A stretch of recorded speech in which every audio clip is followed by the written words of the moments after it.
মসজিদে নামাজ পড়তে হলে দিতে হচ্ছে ফিঙ্গারপ্রিন্ট বা ডিজিটাল হাজিরা। শুনতে অবাক লাগছে তাই না? হ্যাঁ, অবাক করা মতোই ঘটনা। নারায়ণগঞ্জের জিন্দাপাড় জামে মসজিদে চালু হয়েছে এই অভিনব পদ্ধতি। এখানকার মুসল্লিরা নামাজে অংশ নিতে হলে প্রথমেই ফিঙ্গারপ্রিন্ট দিতে বাধ্য।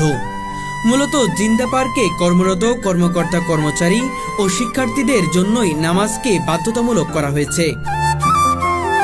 প্রতিটি নামাজের সময় মসজিদ কমপ্লেক্সের গেটে ফিঙ্গারপ্রিন্ট দিয়ে প্রবেশ করতে হয়, আবার নামাজ শেষ করে বের হওয়ার সময়ও দিতে হয় হাজিরা।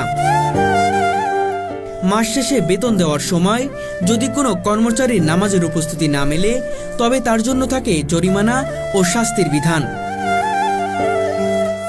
একই নিয়ম প্রযোজ্য শিক্ষার্থীদের ক্ষেত্রেও। পার্কের মালিকের বিশ্বাস 5 ওয়াক্ত নামাজ মানুষের জীবনকে বদলে দিতে পারে।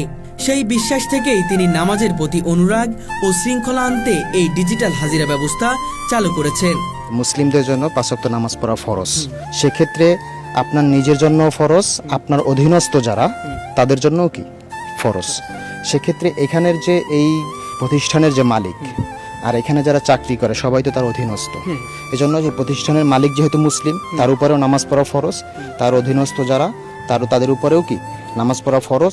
ফলে অনেকেই নিয়মিত নামাজ পড়তে আগ্রহী হয়ে উঠছেন এবং অভ্যস্ত গড়ে তুলছেন। এই কারণে আমরা 5 ওয়াক্ত নামাজ পড়তে পারতেছি, একটা আগ্রহ জাগছে।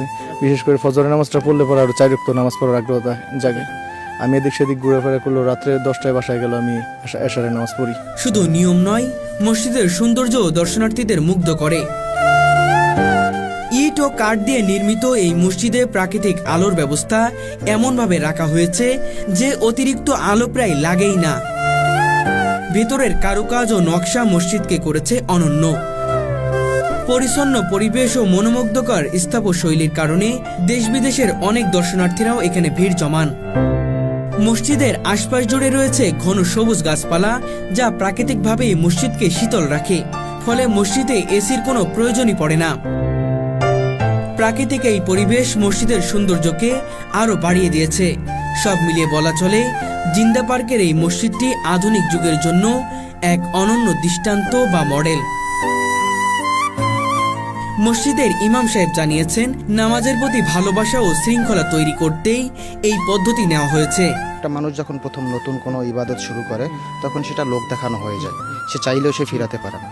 এরপরে লোক দেখানো শুরু করতে করতে একসময় তার অভ্যাসে পরিণত হয়ে যায়। এরপরে দেখা যায় কি ওই অভ্যাসটাই আস্তে আস্তে তার অন্তরে গেঁথে যায় এবং সেটা তখন ইবাদত এবং ইখলাসের সাথে হয়। তো এখানে আপনি যদি মনে করেন যে আমি যদি অন্তর থেকে নামাজ না